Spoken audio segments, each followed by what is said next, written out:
ಚಿಕ್ಕಬಳ್ಳಾಪುರ ಜಿಲ್ಲೆಯಲ್ಲಿ ಕರ್ನಾಟಕ ರಾಜ್ಯ ಸರ್ಕಾರ ಆಡತಕ್ಕಂಥ ವಿರೋಧಿಗಳು ಇವತ್ತು ನಮ್ಮನ್ನ ತುಳಿತಾ ಇದ್ದಾರೆ. ಇವತ್ತು ಓಟುಗೋಸ್ಕರ ನಮ್ಮನ್ನು ಉಪಯೋಗಿಸಿಕೊಂಡು ಮತ ಇದರ ಉದ್ದೇಶ ಏನಂದ್ರೆ ಇವತ್ತು ದಲಿತರನ್ನು ಮರ್ಡರ್ ಮಾಡಿದ್ರು ಪೊಲೀಸ್ ಇಲಾಖೆಯಲ್ಲಿ ಸರಿಯಾದ ಕೇಸ್ಗಳನ್ನ ಆಗ್ತಕ್ಕಂಥ ವಿಚಾರ ಇವತ್ತು ನಮ್ಮ ಮುಂದೆ ಇದೆ. ಬರ್ಬರವಾಗಿ ಬಹಿರಂಗ ಕೊಲೆ ಮಾಡಿದ್ರು ಸಹ ಒಬ್ಬ ದಲಿತರಿಗೆ ಅನ್ಯಾಯ ಆಗ್ತದೆ ಅಂದ್ರೆ ಸುಮ್ಮನೆ ಕುತ್ಕೊಂಡಿರ್ಬೇಕಂತ ಹೇಳಿ ಮಹಾನಾಯಕ ಡಾಕ್ಟರ್ ಬಿ ಆರ್ ಅಂಬೇಡ್ಕರ್ ಇವತ್ತು ಪ್ರೆಸಿಡೆಂಟ್ ನಂಬ್ಕೊಂಡು ಬಂದಿದ್ದಾರೆ. ಈ ಒಂದು ಪ್ರತಿಭಟನೆ ಕಾರ್ಯಕ್ರಮಕ್ಕೆ ರಾಷ್ಟ್ರೀಯ ಅಧ್ಯಕ್ಷರಾದ ಭಾರತೀಯ ಸೇವಾ ಸಮಿತಿ ರಾಜ್ಯಾಧ್ಯಕ್ಷ ಚಿನ್ನಿ ಹೂಡಿ ಚಿನ್ನಿಸರ್ ಬಂದಿದ್ದಾರೆ. ಅವರಿಗೆ ಸ್ವಾಗತ ಬಯಸ್ತಾ ಇದ್ದೇವೆ. ಮತ್ತು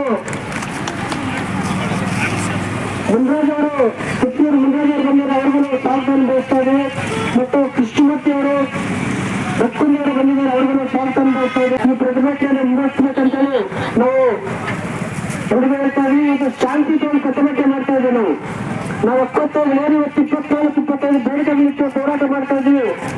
ಜಿಲ್ಲಾಧಿಕಾರಿ ಮುಖಾಂತರ ನಾವು ಮನವಿಯನ್ನು ಕೊಟ್ಟು ಆ ಒಂದು ಬೇಡಿಕೆ ಏರಿಸಿದ್ರೆ ಮುಂದಿನ ದಿನದಲ್ಲಿ ಇನ್ನೂ ಉಗ್ರವಾದ ಹೋರಾಟ ಮಾಡ್ತೀವಿ ಅಂತ ಸಂದರ್ಭ ಹೇಳ್ತಾ ಈ ಒಂದು ಮನವಿಯನ್ನ ಕೊಡೋದಕ್ಕೆ ನಾವು ಸಿಂಗಲ್ ಸರ್ಕಲ್ ಎಲ್ಲರೂ ಸಾವಧಾನವಾಗಿ ಎಲ್ಲರೂ ಶಿಸ್ತಾಗಿ ಒಂದು ಮಹಿಳೆಯರಿಗೆ ಬರ್ಬೇಕು. ಎಲ್ಲರೂ ಒಬ್ಬರಿಂದ ಒಬ್ರು ಬಂದ್ರೆ ಸಾವಧಾನವಾಗಿರ್ತಾರೆ ಅಂತ ನಾವು ಎಣಿಸ್ಕೊಂಡು ಬಂದವರು.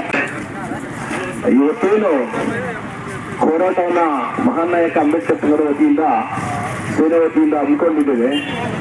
ಇದು ಸಂವಿಧಾನವನ್ನ ಕಡೆಗಣಿಸುವಂತ, ಸಂವಿಧಾನವನ್ನ ಬದಲಾವಣೆ ಮಾಡುವಂತಹ ಒಂದು ವಿಚಾರವನ್ನಿಟ್ಕೊಂಡು ನಾವು ಇವತ್ತು ಈ ಒಂದು ಹೋರಾಟವನ್ನ ನಮ್ಮ ನಾರಾಯಣ ಸ್ವಾಮಿ ಸರ್ ಇಟ್ಕೊಂಡಿದ್ದಾರೆ.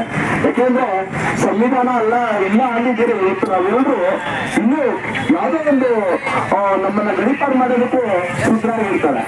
ಸಂವಿಧಾನದ ಅಡಿಯಲ್ಲಿ ಎಷ್ಟು ನಾವು ಎಷ್ಟು ಜಾಗೃತರಾಗಿದ್ದೀವಿ, ಎಷ್ಟು ಅನುಕೂಲಗಳನ್ನ ಮಾಡ್ಕೊಂತ ಇದ್ದಾರೆ. ಎಲ್ರಿಗೂ ಸಮಾನತೆ ಕೊಟ್ಟಿದ್ದಾರೆ. ಪ್ರತಿಯೊಬ್ಬ ನಾಗರಿಕರಿಗೂ ಸಮಾನತೆ, ಮೀಸಲಾತಿ ಸಮಾನತೆಯನ್ನ ಕೊಟ್ಟು ಇವತ್ತು ನಮ್ಮ ದಲಿತ ಸಮುದಾಯಕ್ಕೆ ವಿಶೇಷವಾದ ಒಂದು ಕೊಡುಗೆಯನ್ನು ಏನು ಕೊಟ್ಟಿದ್ರು ಅಟ್ರಾಸಿಟಿ